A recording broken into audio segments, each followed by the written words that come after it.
Hi, welcome to Epicurious. If you want dinner in a hurry, think fresh fish. I'm at the Edenbrook Trout Farm in the Catskill Mountains of New York, and we're going to teach you how to turn fresh trout like this into a quick, delicious meal.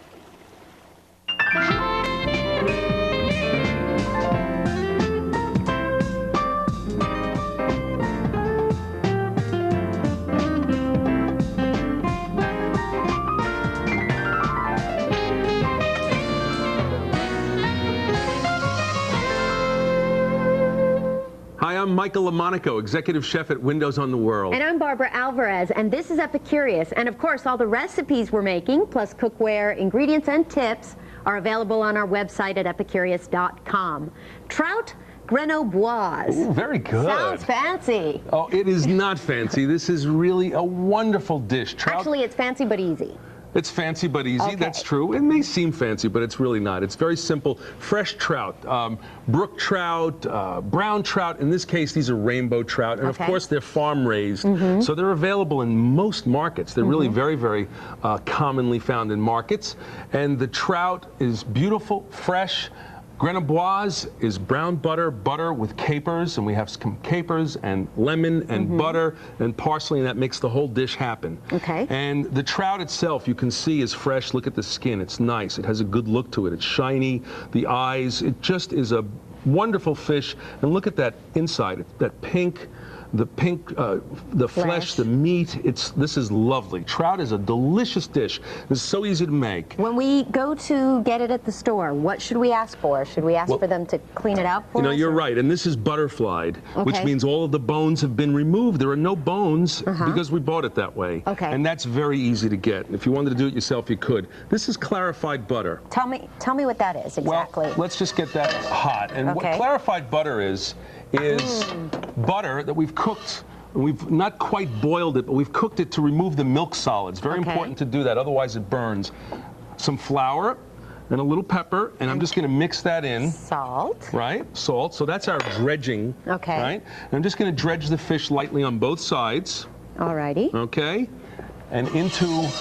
And what clarified butter is so good because really it doesn't burn, and that's what makes it so special to cook and get the flavor without it burning right into the pan. We'll cook it flesh side down because that's the side we're going to present on, and there you go, beginning of trout Grenobloise. Great. For the freshest trout, I visited Edenbrook Hatchery in New York State, where I learned a lot about raising excellent fish.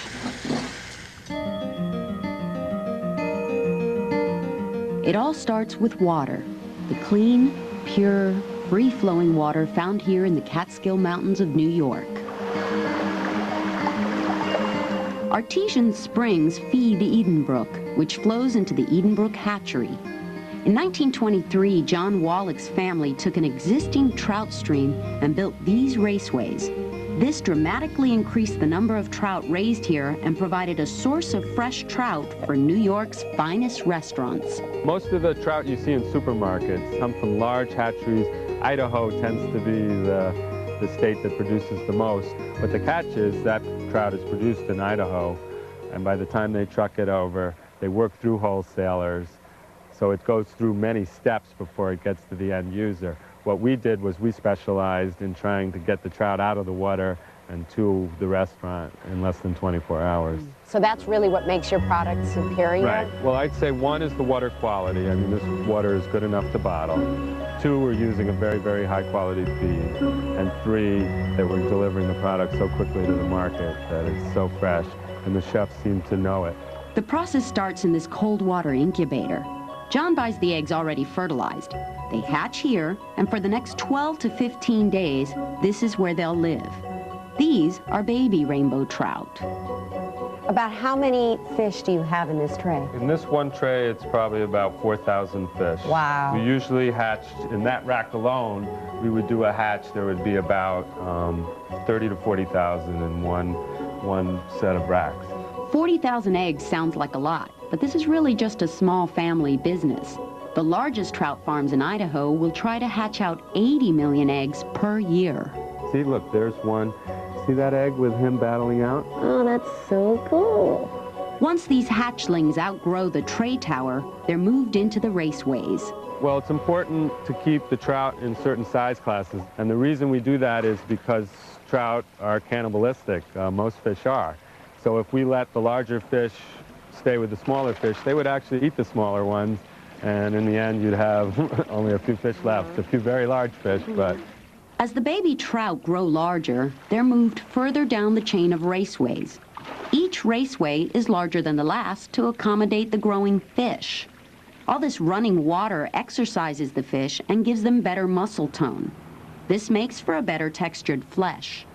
Eventually, the trout will be transferred to small ponds. certain hatcheries would have a contiguous run, but we don't. So what we do is we load them on our truck and we live haul them basically over to the other side of our hatchery, which is more suitable for going out to larger fish. And we just put them in the ponds over there.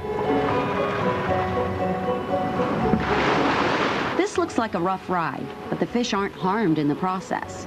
The trout stay in these ponds until they're 12 to 14 months old, then it's off to market.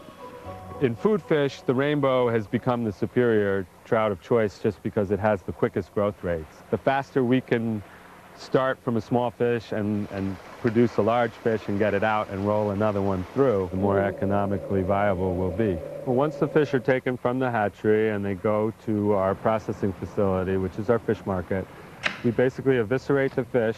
We often custom cut the fish for the various chefs. Certain chefs like what's called a butterfly cut, which is basically all the bones are out, but it still looks like a whole fish. Trout is one of the few fish that cut is done. And we'll pack them on ice in coolers, and we actually put it on a refrigerated truck and then drive the truck to Manhattan. So in other words, a fish pulled, let's say, on a Monday at 11 a.m. is processed and put away by 3 p.m. and is there by 7 or 8 a.m. the next morning. Trout is a game fish, and it's a very rare fish, and no one could catch enough fish in the wild to do any kind of supply. And most places have limits, and you just wouldn't want to do that to the wild trout population. So really what we're doing is leaving the wild trout population alone and producing something as close as you could get to a wild trout. So what'd you think of that? That was great, really. The only way to get fish fresher than that is catch them yourself. That's right. And speaking of catching fish, the second fish is done and ready. Okay. And I'm going to take that right out. They cook up so quickly. They do. It really is dinner in a hurry. Okay. Okay, very good. What have we got over here? There we're going to make potatoes, steamed potatoes, red bliss potatoes, and at the end, when we're finished, there'll be parsleyed steamed potatoes. Delicious, great with trout. Trout has such a sweet flavor. The potatoes are great with that. When Epicurious comes back, we'll make a quick caper sauce for this trout, and we'll also take you to Salina, an enchanting island of capers in southern Italy.